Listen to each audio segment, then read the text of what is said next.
Good morning, my dear students. You are welcome to the online class of Iqbal Siddiqui College.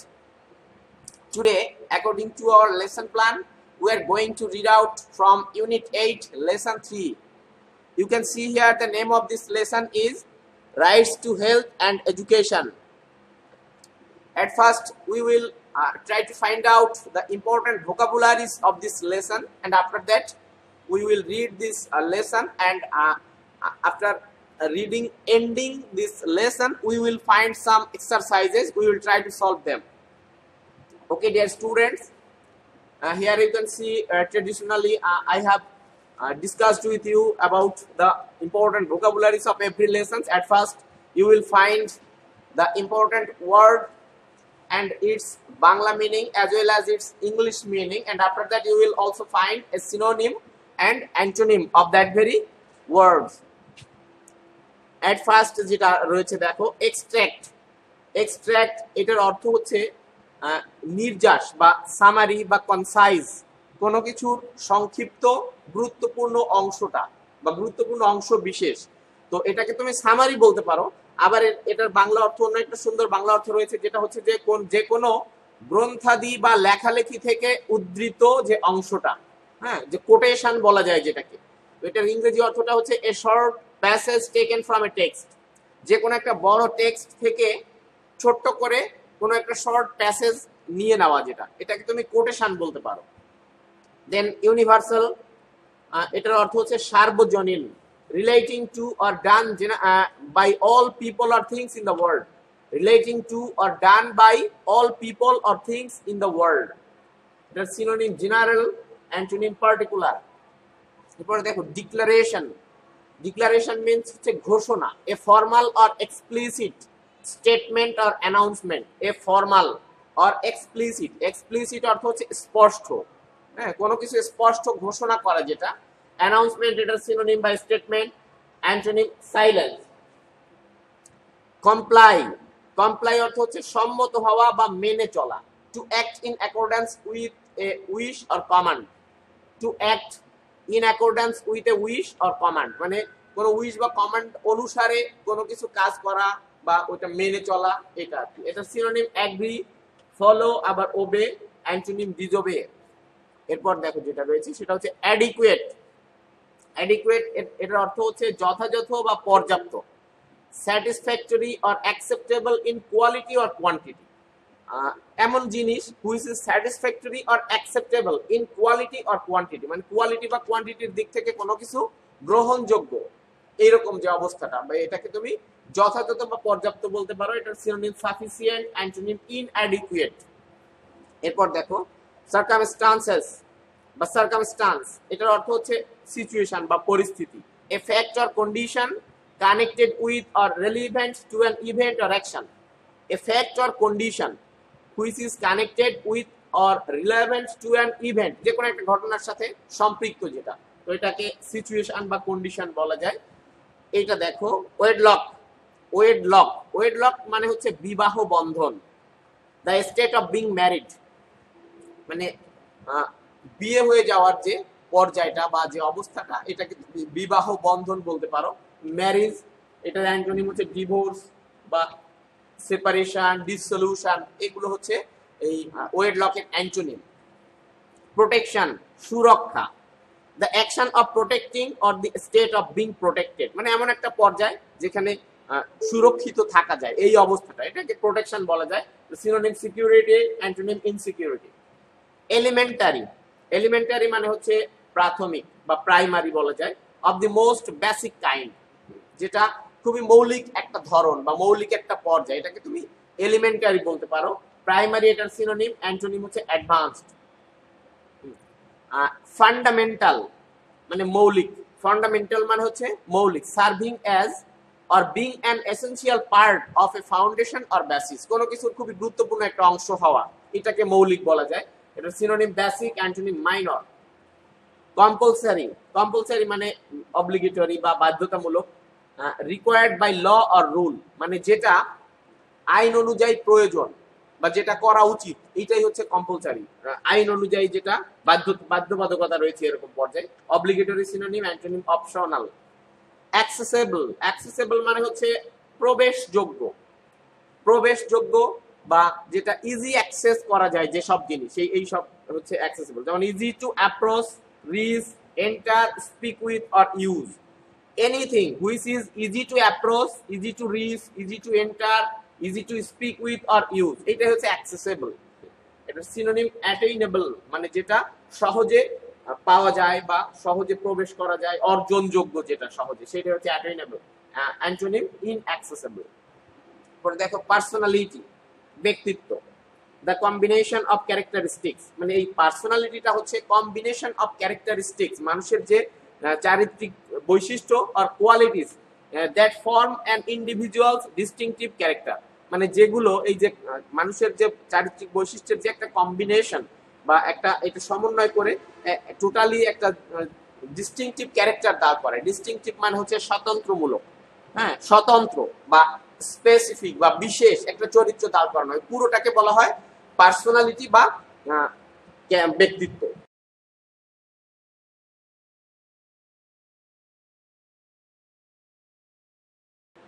এটার synonym হচ্ছে identity বা character, antonym ইম্পার্সোনালিটি। এরপরে দেখো promote, promote মানে সংগঠিত ও চালু করতে সাহায্য করা। To help or encourage to flourish মানে কোনো কিছু সংগঠিত হতে বা কোনো কিছু এগিয়ে নিয়ে যেতে সাহায্য করা, এটা তো ডেভেলপ বা অ্যাক্সিলারেট, এনকারেজ, এনকারেজ পর্যন্ত। এরপরে এটা অ্যান্টোনিম হচ্ছে হিন্ডার বা অবস্ট্রাক্ট। ডেভেলপ, অ্যাক্সিলারেট বা এনকারেজ, এইটাই হচ্ছে প্রমোটের সিনোনিম, অ্যান্টোনিম হিন্ডার বা অবস্ট্রাক্ট। এরপরে দেখো টলারেন্স, টলারেন্স মানে হচ্ছে সহনশীলতা। The ability or willingness to tolerate, the ability or willingness to tolerate কোনো কিছু সহ্য করার ক্ষমতা বা ইচ্ছা, এটাই হচ্ছে সহনশীলতা। তো এটা সিনোনিম প্যাশেন্স, অ্যান্টোনিম ইনটলারেন্স। এরপর দেখো ফর্মুলেট, ফর্মুলেট মানে হচ্ছে যথাযথভাবে প্রকাশ করা। এক্সপ্রেস, এটার অর্থ এক্সপ্রেস বাট কিভাবে, an idea in a concise or in a systematic way মানে সংক্ষিপ্ত আকারে বা একটা পদ্ধতিগতভাবে কোনো কিছু প্রকাশ করা, এটা হচ্ছে ফর্মুলেট। এটার সিনোনিম সিস্টেমাইজ, অ্যান্টোনিম ডিসঅর্গানাইজ। এরপর রয়েছে দেখো যেটা এটাই লাস্ট, সেটা হচ্ছে ইন্টেনশন। ইন্টেনশন মানে হচ্ছে অভিপ্রায় বা উদ্দেশ্য বা ইচ্ছা। Purpose or attitude toward the effect of অনস actions or conduct. হ্যাঁ, পারপাস অর অ্যাটিটিউড কোনো উদ্দেশ্য বা মানুষের কোনো আচরণ, টুয়ার্ড কিসের প্রতি, the effect of অনস action or conduct মানে যে কোনো আচরণের একটা রেজাল্টের প্রতি, যেটা এটা মানে ইন্টেনশন বলতে এক কথায় বোঝা যায় এটা ইচ্ছা বা ইচ্ছাকৃতভাবে কোনো কিছু করা। তো এখানে সিনোনিম এইম বা পারপাস, অ্যান্টোনিম ডিসকারেজমেন্ট নিরুৎসাহিত করা, এই ধরনের। তাহলে এই যে ভোকাবুলারি গুলো, এইগুলোর অর্থটা একটু মাথায় রাখতে হবে, তাহলে আমরা প্যাসেজটা ভালোভাবে বুঝতে পারবো। দেখ প্যাসেজটা আমরা পড়া শুরু করি। দেখ lesson 3 rights to health and education. Rights to health and education means, তোমরা জানো যে আমাদের এই ইউনিটটার নাম ইউনিট 8, এই ইউনিটটার নাম ছিল হিউম্যান রাইটস। হিউম্যান রাইটস মানবাধিকার। তো এই হিউম্যান রাইটস এর লেসন 3 যেটা এখানে আলোচনা করা হচ্ছে আজকে, যে rights to health and education মানুষের স্বাস্থ্য এবং শিক্ষার প্রতি বা স্বাস্থ্য এবং শিক্ষা বিষয়ক যেসব অধিকার মানুষের ভোগ করার কথা বা মানুষ ভোগ করবে, এটাই আমাদের আজকের লেসনের আলোচ্য বিষয়। তো দেখো এখানে ওয়ার্ম আপ অ্যাক্টিভিটি যেটা রয়েছে সেটা হচ্ছে যে discuss in small groups what is of you think the term human rights means. তোমাদের ভিতরে এক ছোট ছোট গ্রুপ করে করে তোমরা একটু আলোচনা করো, what do you mean or what do you think about the term human rights. Human rights দ্বারা তুমি কি বোঝো বা এই টার্মটা দিয়ে তুমি কি বোঝো, এটা নিজেদের মধ্যে স্মল গ্রুপ করে বা তোমরা একটু এই বিষয়টা নিয়ে কথা বলো। What do you mean by or what do you think with the term human rights. See in the points you come up, তারপরে দেখো তুমি যে পয়েন্টস গুলো বের করলে তোমার মতে হিউম্যান রাইটস কি কি বা কেমন, এটা তোমরা আলোচনার মাধ্যমে যে বিষয়গুলো বের করলে বা যে পয়েন্টগুলো বের করলে, তারপরে এটা with similar to the ones described in the text below. তারপরে আমাদের এই টেক্সটে যে আলোচনাগুলো করা হয়েছে তার সাথে তুমি এটা সিমিলারিটি পাও কিনা এটা একটু বের করো। তো আমরা এই যে হিউম্যান রাইটস সম্পর্কে নেক্সট পেজে 2-3টা ডেফিনেশন আর ধারণা এটা একটু দেখবো, এটা তোমাদের পক্ষ থেকে বা তোমরা এটার সাথে একমত হও কিনা একটু দেখো, আমি দেখাচ্ছি। তারপরে যেটা রয়েছে দেখো, the following text has extracts. এই যে এক্সট্রাক্টস মানে এই যে টেক্সটটা এখানে কিছু এক্সট্রাক্টস রয়েছে। এক্সট্রাক্টস বলতে এই যে হিউম্যান রাইটস সম্পর্কে যে হিউম্যান জাতিসংঘে বা আমাদের মানুষের সারা বিশ্বের মানুষের জীবন প্রণালী প্রবাহিত করার জন্য যে মানবাধিকারটা লিপিবদ্ধ করা আছে, তো সেখান থেকে কিছু শর্ট মেসেজ বা কিছু প্যাসেজ আকারে এখানে দেওয়া হয়েছে। ওই যে এক্সট্রাক্ট যেটা বলা হলো, এক্সট্রাক্ট মানে হচ্ছে গ্রন্থাদি থেকে উদ্ধৃত অংশ। তো হিউম্যান রাইটস এর যে বেসিক যে শীট রয়েছে বা যে সারা বিশ্বের মানুষের জন্য যে হিউম্যান রাইটস এর একটা কি বলা যায়, এটা যে লিপিবদ্ধ রয়েছে যেখানে যে গ্রন্থে, সেখান থেকে এক্সট্রাক্ট বা এক্সট্রাক্টেড কিছু অংশ নিয়ে আমরা এখানে আলোচনা করব বা পাবো। ফ্রম দ্য ইউনিভার্সাল ডিক্লারেশন, যেটা সার্বজনীন ঘোষণা মানে হিউম্যান রাইটস সম্পর্কে, অফ হিউম্যান রাইটস অ্যান্ড আর অ্যাবাউট হেলথ অ্যান্ড এডুকেশন, মানে universal declaration of human rights about the health and education, মানে স্বাস্থ্য এবং শিক্ষা সম্পর্কে যে সার্বজনীন ঘোষণা রয়েছে হিউম্যান রাইটস এর, তার কিছু extract we are going to read, আমরা এটা পেতে যাচ্ছি বা পড়তে যাচ্ছি। তারপর দেখো রিড দেম, এগুলো তাহলে পড়ো বলা হচ্ছে, and say whether your country has been able to comply with this declaration. তারপরে মানে ওই universal declaration of human rights about health and education, এটা পড়ার পরে এটার কিছু এক্সট্রাক্ট এখানে দেওয়া হয়েছে। তো দেন কি বলছে যে whether your country has been able to comply with this declaration, তারপরে তুমি একটু মিলাও বা মিলিয়ে দেখো, মানে ওই যে ডিক্লারেশন গুলো থেকে এক্সট্রাক্টেড অংশ এখানে রয়েছে ওইটা আমাদের দেশে অ্যাপ্লাই করা সম্ভব কিনা, বা আমাদের দেশে এই বিষয়টার সাথে এটা কমপ্লাই বা সম্মত হওয়া যায় কিনা, এই হিউম্যান রাইটস গুলো আমাদের দেশে প্র্যাকটিস করা যায় কিনা। তো এখানে দেখো, এখানে আর্টিকেল 25 এখানে একটা ডিক্লারেশনের এক্সট্রাক্টেড অংশ রয়েছে ইউনিভার্সাল ডিক্লারেশনের। তারপরে এইটার শেষে তোমাকে একটা কাজ করতে বলছে, সেটা হচ্ছে ইউর অপিনিয়ন, মানে তুমি এই এক্সট্রাক্টেড অংশটা পড়ার পরে তুমি কি মনে করো, তোমার দেশে কি এটা অ্যাপ্লাই করা সম্ভব। তারপরে আবার আর্টিকেল 26 আবার আরো দুইটা পয়েন্ট রয়েছে universal declaration of human rights about health and education সম্পর্কে। এটা পড়ার পরে আবার তোমাকে বলবে যে এরকম তোমার মতামত কি। তাহলে এটা আমরা একটু পড়তে যাচ্ছি, তার আগে আমরা এখানে হিউম্যান রাইটস সম্পর্কে একটু দেখে আসি। এই যে দেখো, এখানে দেখো হিউম্যান রাইটস সম্পর্কে কয়েকটা ডেফিনিশন, যেমন human rights refer to the basic needs, human rights refer to the basic needs and some other rights as a citizen of a country or a member of the human race. তাহলে এখানে human rights বলতে বোঝানো হচ্ছে সেই সব প্রয়োজনীয়তাকে, মানুষের সেই সব মৌলিক চাহিদাকে বোঝানো হচ্ছে, অ্যান্ড সাম আদার রাইটস, এবং কিছু অন্যান্য অধিকারকে বোঝানো হচ্ছে, as a citizen of a country, মানে একটা দেশের নাগরিক হিসেবে মানুষের যেগুলো প্রয়োজন, or member of the human race, অথবা মানব সম্প্রদায়ের একজন সদস্য হওয়ার ফলে মানুষের যেসব মৌলিক চাহিদা এবং অন্যান্য অধিকার প্রয়োজন, এটাকে বোঝাচ্ছে হিউম্যান রাইটস বলা হচ্ছে। তাহলে কি, basic needs of human being or some other rights as a citizen which every human or every individual should enjoy. তো এটা আমরা পরের এখানে পাচ্ছি, দেখো human rights mean the rights that a person should enjoy as a human being, মানে human rights হচ্ছে সেইগুলো, মানব অধিকার বলতে আমরা সেইগুলোকেই বুঝছি, বা মানব অধিকার অর্থ সেই অধিকারগুলো that a person should enjoy as a human being, একজন মানুষ হিসেবে যে অধিকারগুলো একজন মানুষের ভোগ করা উচিত বা উপভোগ করা উচিত, মানুষ হিসেবে একজন মানুষের যেসব অধিকার পাওয়ার কথা ওগুলাই তুমি হিউম্যান রাইটস হিসেবে ধরে নাও। তারপরে দেখো আরো একটা ডেফিনিশন, সেটা হচ্ছে human rights mean the rights, human rights অর্থ বোঝাচ্ছে যে সেই সব অধিকার সমূহকে that ensure a free but duty bound life, যেটা মানুষকে নিশ্চিত করবে, এনশিওর মানে হচ্ছে নিশ্চিত করা, এ ফ্রি মানে একটা মুক্ত জীবন যাপন করতে মানুষকে প্রমোট করবে, বাট ডিউটি বাউন্ড লাইফ মুক্ত কিন্তু দায়িত্ব কর্তব্য সমৃদ্ধ, মানে দায়িত্ব কর্তব্য থাকতে হবে, এইটাই হচ্ছে হিউম্যান রাইটস। এরপরে যেটা দেখো তোমাদের ওখানে আমি প্রথমে আর্টিকেল 25 পড়ার পরে যে ওপিনিয়নটা, ওটা এখানে এসে আবার একটু দেখতে হবে, এইটা সেই ওপিনিয়ন। এরপরে আরেকটা যেটা মানে আমাদের দেশে ওই নিয়মগুলো অ্যাপ্লাই করা সম্ভব কিনা, এরপরে আর্টিকেল 26 পড়ার পরে ওইখানে যে ওপিনিয়নটা সেটা এখানে আমরা এখানে এসে একটু পড়ে যাব। আর এটার উপরে যেটা দেখতে পাচ্ছ এটা হচ্ছে আমাদের ওই প্রথম পেজের যে টেক্সট তার পরের অংশ এটা। হ্যাঁ, এরপরে আবার এখানে তোমাকে একটা অ্যাক্টিভিটিস দিয়েছে বা তোমাকে এই কাজটা করতে বলছে, এটা আমরা একটু করে আসি তারপরে দেখি। ওকে, article 25, everyone has the right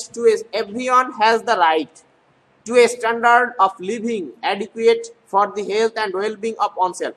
আমরা একটু একটু করে এটা দেখি, সেটা হচ্ছে যে দেখো, everyone has the right to a standard of living, প্রত্যেকের স্ট্যান্ডার্ড অফ লিভিং বলতে মানসম্মত জীবনযাপন, হ্যাঁ, বা জীবনযাত্রার একটা স্ট্যান্ডার্ড ওয়ে, এইটা মানে এইরকম একটা জীবন যাপন করার অধিকার প্রত্যেকেরই আছে। Adequate for the health and wellbeing of oneself, adequate মানে হচ্ছে যেটা পর্যাপ্ত থাকতে হবে, কিসে, for the health and wellbeing, মানুষের স্বাস্থ্যগতভাবে বা ওয়েলবিং মানুষের ভালোর জন্য, মানে অফ অনসেলফ, যে কোনো মানুষের স্বাস্থ্য এবং একটা ভালো জীবনযাপনের জন্য সবকিছু পর্যাপ্ত পাবে সে, এরকম একটা সুস্থ জীবনযাপনের অধিকার সবার রয়েছে। অ্যান্ড অনস ফ্যামিলি, এবং প্রত্যেকের পরিবারের এটা রয়েছে। এটা হচ্ছে মানবাধিকারের একদম, এখানে এই পয়েন্টে প্রথম কথাটা বলা হচ্ছে এরকম যে প্রত্যেকটা মানুষের একটা স্ট্যান্ডার্ড লাইফ লিড করার অধিকার রয়েছে, তার নিজেকে এবং তার পরিবারকে সাথে নিয়ে স্বাস্থ্যসম্মত একটা স্ট্যান্ডার্ড জীবন যাপন করার অধিকার রয়েছে। তার মধ্যে কি কি থাকবে দেখো, সেই স্বাস্থ্যসম্মত জীবন যাপনের মধ্যে থাকবে ইনক্লুডিং ফুড, ক্লথিং মানে খাদ্য, বস্ত্র, বাসস্থান, এটা হাউজিং, অ্যান্ড মেডিকেল কেয়ার, চিকিৎসা থাকবে, অ্যান্ড নেসেসারি সোশ্যাল সার্ভিসেস, এবং তার প্রয়োজনীয় যে সামাজিক সেবা সমূহ সেগুলো সে ভোগ করবে, এটা ভোগ করার অধিকার প্রত্যেকটা মানুষের রয়েছে। এরপরে দেখো and the right two security, এবং তার নিরাপত্তার অধিকার রয়েছে, সে নিরাপত্তা পাবে, হ্যাঁ, একজন মানুষ সে খুব নিরাপদে থাকতে পারবে, এটা তার মানব অধিকার, সে নিশ্চিন্তে ঘুমোতে পারবে, হ্যাঁ। তো in the event of unemployment, এমনকি এটা বেকারত্বের সময়ও, in the event of unemployment, সে যদি বেকার হয় তারপরেও দেখো, এরপরে সিকনেস, অসুস্থতা, ডিজাবিলিটি, অক্ষমতা, উইডোহুড মানে বৈধব্য, মানে বিধবা যারা আছে তাদের ক্ষেত্রেও, ওল্ড এজ, বার্ধক্য, আর আদার ল্যাক অফ লিভলিহুড, এবং মানুষের জীবনযাত্রায় অন্যান্য যেসব অসুবিধা রয়েছে, ল্যাক অফ বলতে এখানে অসুবিধা বা এই ধরনের বিষয়কে ইন্ডিকেট করা হচ্ছে, যে এই বেকারত্ব, অসুস্থতা, অক্ষমতা, বৈধব্য, বার্ধক্য, or other lack of livelihood in circumstances beyond one's control, যেগুলো মানুষের in circumstances beyond one's control, মানুষের নিয়ন্ত্রণের বাইরে, হ্যাঁ, যে বিষয়গুলোর উপরে মানুষের হাত থাকে না, অসুস্থতার উপরে আমাদের হাত নাই, যদিও আমরা ওয়ে অফ কি বলা যায়, way of life with good health or leading good health, এই ধরনের সবসময় আমাদের ট্রাই করা উচিত বা সুস্থ সুন্দর জীবনযাপন করা উচিত, তারপরেও কিন্তু অসুস্থতার উপরে কারো হাত নাই বলা যায়, ওটা আমরা সতর্কতা অবলম্বন করতে পারি। এখন বলা হচ্ছে যে যেসব বিষয়গুলো মানুষের নিয়ন্ত্রণের বাইরে, সেই সব ক্ষেত্রেও প্রত্যেকটা মানুষ নিরাপত্তা ভোগ করবে, বা এই যে food, clothing, housing, medical care and necessary social services, এই অধিকারগুলো মানুষ ভোগ করবে, এটা স্বাভাবিক, বা এটা তার জীবনযাত্রার জন্য তার একটা নিরাপত্তা, এগুলো সব মানবাধিকার হিসেবে সে ভোগ করবে, এটা বলা হচ্ছে। তাহলে আর্টিকেল 25 এর প্রথমটা ছিল এরকম।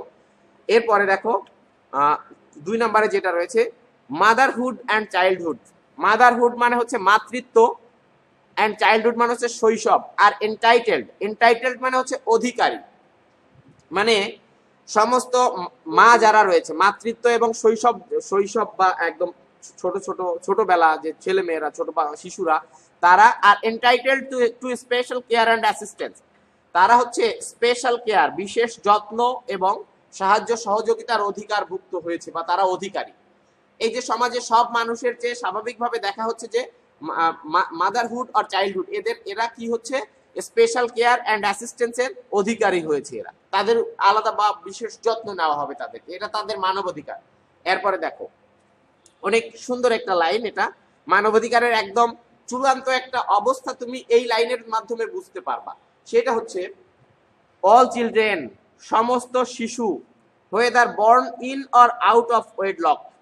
তাহলে ওয়েডলক মানে কি পড়েছিলে, ওয়েডলক মানে ছিল হচ্ছে বিবাহ বন্ধন, তাহলে এখন বলা হচ্ছে অল চিলড্রেন, সমস্ত শিশুরাই, whether born মানে যে জন্মগ্রহণ করবে, in or out of wedlock মানে বিবাহ বন্ধনের ভিতরে বা বাইরে, shall enjoy the same social protection, তারাও ভোগ করবে একদম সেম সোশ্যাল প্রোটেকশন, এক সমান সামাজিক অধিকার ভোগ করবে। তাহলে এই কথাটা যারা বুঝাচ্ছে এরকম, তোমরা সহজে বুঝতে পারবে এই কথাটা বললে, যে আমাদের আছে না যে বৈধ অবৈধ ভাবে শিশুর জন্ম হওয়া, তো এখানে বলছে যে যে সন্তানটা জন্মগ্রহণ করবে তার মা বাবা বিবাহিত হোক বা অবিবাহিত হোক, দ্যাট মিনস সে বৈধভাবে জন্মগ্রহণ করুক বা অবৈধভাবে জন্মগ্রহণ করুক, মানুষ হিসেবে পৃথিবীতে জন্মগ্রহণ করলেই সে একদম সবার সমান সব সামাজিক অধিকার বা মানব অধিকার সে ভোগ করবে। আমরা আজ এই পর্যন্ত এই ক্লাসটা শেষ করব। এই লেসনের উপরে আমাদের আরো একটা ক্লাস আছে, তখন আমি তোমাদের যেটা বললাম এই যে আর্টিকেল 25-এ যেমন আমরা যে দুইটা বিষয় নিয়ে এখানে কথা বললাম, এইটা আমাদের দেশে এই নিয়মগুলো চালু আছে কিনা বা এটা আমাদের দেশের যে অবস্থা এটার প্রেক্ষিতে এটা অ্যাপ্লাই করা যায় কিনা এই বিষয় নিয়ে তোমাকে মতামত দিতে হবে। তোমরা একটু চিন্তা করো যে এই I think my country has been able or not able to comply with this because, মানে এখানে কোনটার পক্ষে যাবে তুমি? এই যে যে বিষয়গুলো এখানে বলা হলো, এই নিয়মগুলো বা এই মানবাধিকারগুলো আমাদের দেশে has been able or not able to comply, আমাদের দেশে এটা চালু করা সম্ভব কি সম্ভব না, কোনটার পক্ষে যাবা? যে কোনো একটা নিবা তুমি এখান থেকে, তারপরে তার কারণটা বলবা। যদি না যায় কেন যাবে না তার কারণ বলবা, যদি এটা অ্যাপ্লাই করা যায় তাহলে তুমি এটার পক্ষে কারণ বলবা। তো আমি আজ এখানেই শেষ করছি, এর পরের ক্লাসে আমরা এখান থেকে পড়বো, আর্টিকেল 26 থেকে পড়বো, তারপর যে এক্সারসাইজ আছে এবং এই ওপিনিয়ন এইটা নিয়ে আলোচনা করবো। তোমরা ভালো থাকো তাহলে।